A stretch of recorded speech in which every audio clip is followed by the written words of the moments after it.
1 वर्ष केव्हा निघून गेलं ते समजलंही नाही.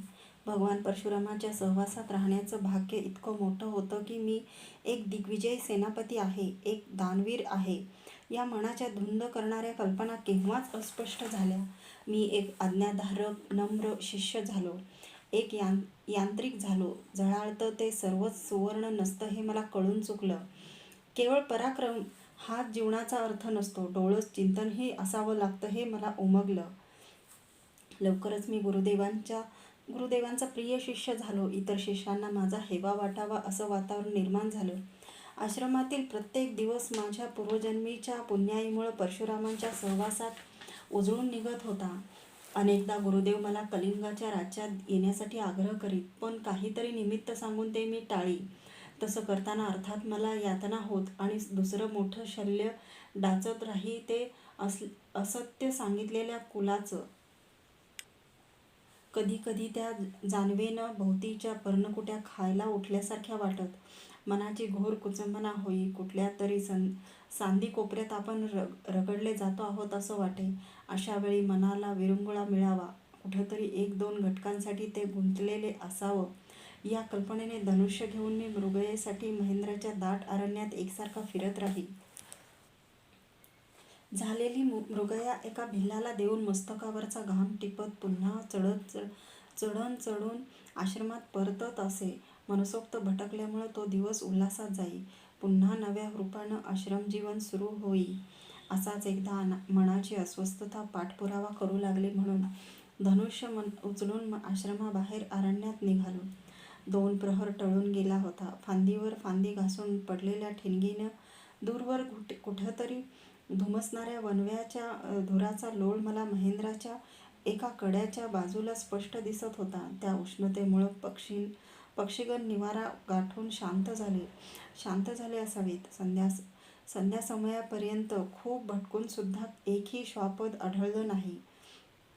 मन त्यामुळं उदास झालं. खिन्नपणे परतून महेंद्राची चढण आश्रम गाठण्यासाठी म्हणून चढू लागलो.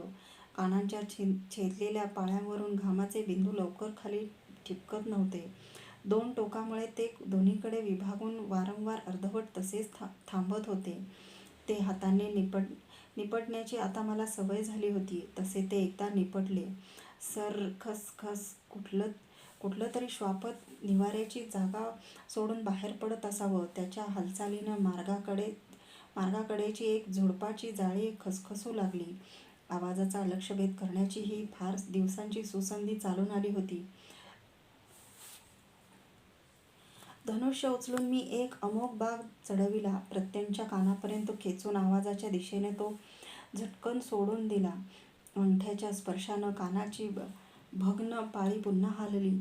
सू असा आवाज करीत बाण पर्णझडीत शिरला. तो अर्थातच चुकणार नव्हता. हम्मा! बाणाच्या मर्मभेदानं रानश्वापदाऐवजी एका गायीचा प्राणांतिक हंबरडा माझ्या कानावर आदळला. क्षणात शरीरावर सरसरून रोमांच उभे राहिले. हातातील धनुष्य आपोआप गळून पडलं. सगळं शरीरच कंप पावू लागलं. भोवतीचे लतावृक्ष गरगर फिरताहेत असं वाटलं. असं कसं झालं? शुभ दे, कोणीतरी मोठमोठ्याने दुरून हाक देत होतं. झुडूप एकसारखं खसखसतच होतं.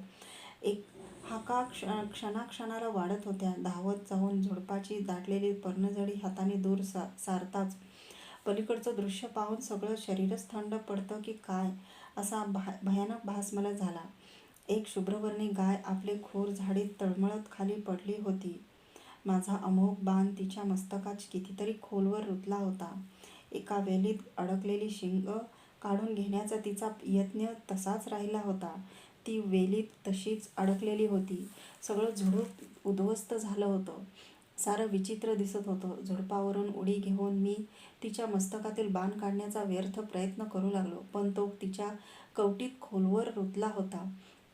बाणाच्या हालचालीमुळं होणाऱ्या यातनेनं ती इतका हृदयभेदक हंबरडा फोडू लागली की त्यामुळे माझ्या तुटलेल्या कानांच्या आतील सुरक्षित असलेले पटलाही फाटून जातायत की काय असाच क्षणकाल मला भास झाला. जीभ लांब काढून ती मृत्यूशी निकरानं झुंजताना भयानक आचके देऊ लागली. गुडघे टेकून मी मटकन खालीच बसलो. शरीराचा पाषाण झाला आहे असंच क्षणभर वाटलं. सगळं विश्वमंडल गरगरतं आहे की काय? ज्या बाणाने माजलेल्या उन्मत्तांची शिरं तोडावीत, त्यातीलच एक त्या कुवेळी गायीच्या मस्तकात होता. शुभदे शुभदे हाका जवळजवळ येत होत्या. काही पळातच एक वृद्ध ब्राह्मण माझ्यासमोर उभा ठाकला, अंगावर कोसळणाऱ्या कड्यासारखा. आपल्या गायीच्या मस्तकात बाण घुसलेला पाहून एकदम तो केवढ्या तरी मोठ्यानं किंचाळला. त्याच्या आक्रोशानं रणांगणातील वीरांचे आणि वाद्यांचे हल्लकल्लोळ पचविणारं माझं खंबीर मनही थरकलं. मी डोळे घट्ट मिटून घेतले. शुभदे, कुठल्या चांडाळानं तुझ्या मर्मावर हा प्राणांतिक बाण सोडला? पुढं होऊन गायीच्या मस्तकातील बाण उपसून काढण्याचा तोही निष्फळ यत्न करू लागला. त्या यत्नांनी ती अधिकच तडफडू लागली. गगनभेदी हंबरडा फोडू लागली. खूर झाडून डोळे वासू लागली. तिच्या डोळ्यातून फेसाची अखंड धार लागली. आता माझ्या कुटुंबाचा भार कोणावर टाकू? तुझ्या दुधावर पोसलेली हे शरीर कशाला जिवंत ठेवू? तो वृद्ध गायीचं तोंड कुरवाळीत पुंजू लागला. एवढं काळजाला छेदून जाणारं गर्भकारुण्य सत्य मी कधीच पाहिलं नव्हतं. माझ्या मृगयेमुळंच ते निर्माण झालं होतं. ज्या आवाजाच्या लक्षभेदाच्या कलेनं एक वार मला आखाड्यात गौरवाच्या शिखरावर चढवलं होतं, तीच कला आज मला नरकाच्या खोल गर्तेत गाडून टाकीत होती. मी कर्ण दिग्विजयी सेनापती, दानवीर, परशुरामांचा पट्टशिष्य छे, मी म्हणजे केवळ एक गोहत्यारा होतो. महान पापी होतो. अनिवार्य घटनांनी लाथाडलेलं निर्माल्य होतो. प्राणांतिक यातनांनी तडफडून खूर झाडून गायींनी शेवटचा अचका दिला. श्वेतकमलासारखं गोल मस्तक लुळं होत फेसाळलेली जीभ लडबडत तिचा प्राण गेला. तिच्या डोळ्याच्या निष्प्राण कवड्या मामांच्या द्यूताच्या कवड्याहूनही कितीतरी भयानक वाटल्या मला. क्षणात तिच्या प्रेताला हस्तगत करण्यासाठी रानमाशांनी तिच्या भोवती घोंगावायला सुरुवात केली. मी माझं मुख लज्जेमुळे, विदारक यातनेमुळे ओंजळीत झाकून घेतलं. संन्याशा, तुला काय देऊ मी? मीच आज लुटला गेलो. त्या वृद्धानं माझ्या खांद्यावर हात ठेवून उद्गार काढले. माझ्या सर्वांगाचं त्या स्पर्शानं तर पाणीच पाणी झालं. मीच त्याच्या गायीचा वध केला असेल असं माझ्या वस्त्रामुळं त्याला चुकूनही वाटलं नसावं. वाकून त्याच्या चरणावर हात ठेवून मी कळवळत म्हणालो, ब्राह्मण, क्षमा असावी. आपली शुभदा, आपली गाय माझ्याच बाणानं प्राणाला मुकली. मृगया करताना चुकून. श्वापद समजून आपली गाय माझ्याच बाणानं प्राणाला मुकली. मृगया करताना चुकून. श्वापद समजून मी तिच्यावर अनावधानानं बाण टाकला. मला क्षमा करा. मी आपणाला 5 गायी देईन. जीवनात प्रथमच मी याचक झालो, दीन झालो, लाचार झालो. दूर हो. त्यानं मला तसंच लोटून दिलं. क्षणापूर्वी आपल्या गायीसाठी बालकासारखा रडणारा तो वृद्ध क्षणात यज्ञकुंडासारखा संतप्त झाला. त्याचे ओठ थरथरत होते. डोळे आग पखडत होते. संन्यासी असून मृगया करतोस? अंगावरची भगवी वस्त्र जाळून का टाकीत नाहीस? एका गायीसाठी 5 देणाऱ्या गोहत्यारा, तुझी एक माता गतप्राण झाली तर जगातल्या 5 स्त्रियांना तू माता म्हणशील काय? तुझ्या संन्यासी तपस्येपेक्षा माझं ब्राह्मतेज प्रखर असल्याचं आज मी तुला दाखवून देईन. नको, मी संन्यासी नाही. मी एक योद्धा आहे. परशुरामांचा शिष्य आहे. मी पुन्हा त्याचे चरण धरले. दूर हो. तुझा स्पर्शसुद्धा गोहत्ये इतकाच भयानक आहे. योद्धा म्हणून धुंदपणे गायीवर बाण टाकणाऱ्या अधमा, तुझ्या रथाचं चक्रही ऐन युद्धाच्या समयी भुगीत रुतून बसेल.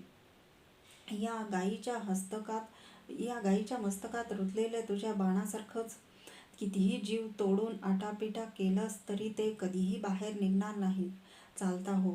तो धडाधड पाय आदळत अनावर संतापानं स्वतःच निघून गेला, आपल्या गतप्राण शुभदेला तसाच टाकून. माझं जीवन शापदग्ध करून, माझा लक्ष्यभेद करून, माझी मृगया करून. त्याच्या शापानं माझं मन सुन्न अन बधीर झालं. अंगावरची भगवी वस्त्र नसून त्या चोहोकडून हव्या तशा भडकलेल्या अग्निज्वाळाच आहेत असं वाटू लागलं. सगळं जीवनच समस्याचे पलिते घेऊन माझ्या भोवती आता फेर धरून नाचत होतं. कुठं जाणार होतो मी? शापित मन. शरीराचं ओझं उचलून आश्रमाकडं चालताना शापित मन नैराश्यानं पार पोखरून गेलं होतं. आज क्रूर दैवानं माझ्यातील वीर कर्णाची मर्मभेदी मृगया केली होती. त्या शापानं सगळं जीवनच कुठंतरी खोलवर रुतून बसलं आहे असंच मला वाटू लागलं. मन त्या गायीसारखं तडफडत होतं, आक्रोशात होतं, मूक पण निशब्द पण आतल्या आत.